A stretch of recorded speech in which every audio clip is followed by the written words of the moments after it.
Hi kids, how you guys doing? So today we're going to be reading Oh No George by Chris Houghton. So I brought my friend Shady with me to read the story with, and then we also have Sticks here hanging out. Hi guys. Okay. So Oh No George by Chris Houghton. Harris is going out. Will you be good, George? Asks Harris. Yes, says George. I'll be very good.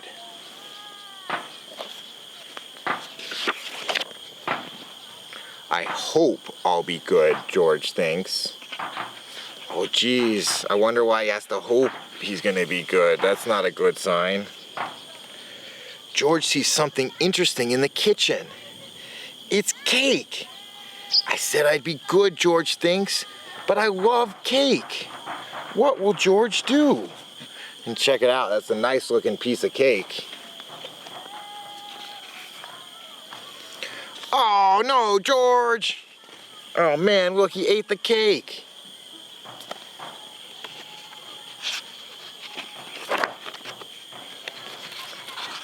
What does George see now? It's Cat. I said I'd be good, George thinks, but I love to play with Cat. What will George do?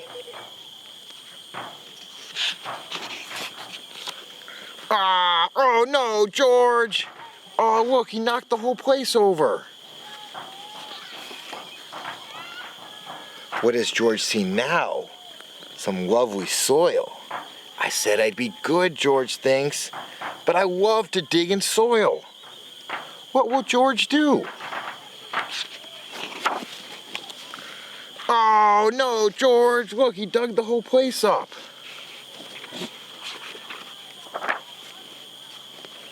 Harris is back.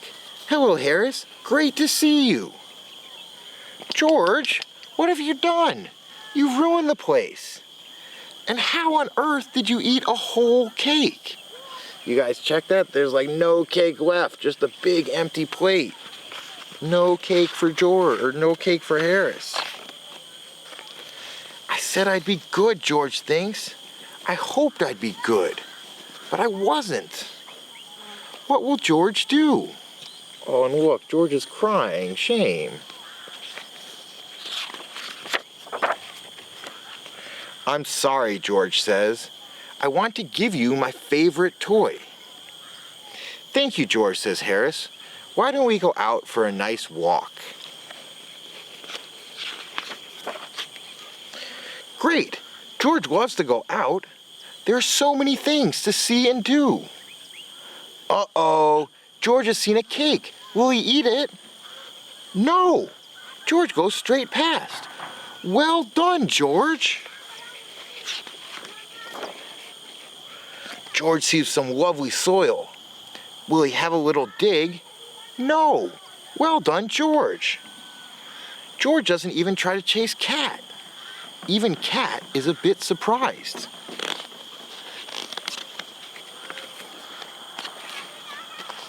Something smells very interesting. What can it be? It's a rubbish bin. There's nothing George likes more than rubbish. What will George do?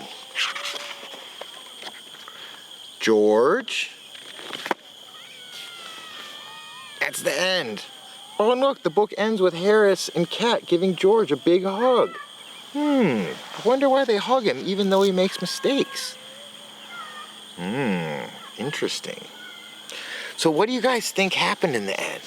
Do you think that George ate the rubbish, or was he good? I don't know. Hard to say. Maybe he was strong enough to resist the temptation. Maybe he wasn't. So George makes a lot of mistakes in the story, right? Harris asks him not to do things, and he does them anyway. But was George trying to hurt Harris? I don't think so. Yeah, I think that maybe he just got too excited and he didn't think about what he was supposed to do. Has that ever happened to you? You wanted to do the right thing, but in the moment you got too excited and you forgot what you were supposed to do. Yeah, sometimes life is like that. So, Let's look at this page. Harris is back. Hello, Harris. Great to see you. George, what have you done? You've ruined the place. And how on earth did you eat a whole cake? So this page is really interesting. Does Harris shout at George? He doesn't really. Let's see what happens next after Harris behaves this way. So George goes and cries for a little bit, and then he feels guilty, and then he decides to make it up by giving Harris his favorite toy. Do you think that George would have done that if Harris had shouted at him and told him he was stupid? Yeah, I don't think he would have done that either. So I guess Harris maybe did a really good job on dealing with when someone else lets you down. So here's something else interesting from this story. It actually starts with a quote from a guy named Epictetus. So here's the quote here. So Epictetus lived in ancient Greece, and he was actually born a slave and then went on to become one of the most influential Stoic philosophers. So he was a very respected philosopher in his own community and somebody we still talk about today, thousands of years ago. So what he said is, freedom is secured not by the fulfillment of one's desires, but by the removal of desire. No man is free who is not master of himself. That's really interesting. It almost seems like what Epictetus is saying is that maybe George isn't totally free because he doesn't have control of his own behaviors. So he can behave well when Harris is there, but he can't always behave well on his own. So maybe he doesn't really have total freedom. Quite an interesting way to think about freedom. Thanks, Epictetus, and thanks, Chris Houghton. Okay, bye guys. Thank you for watching. Don't forget to check out the parents' workshops and downloadable activities on thanda.org.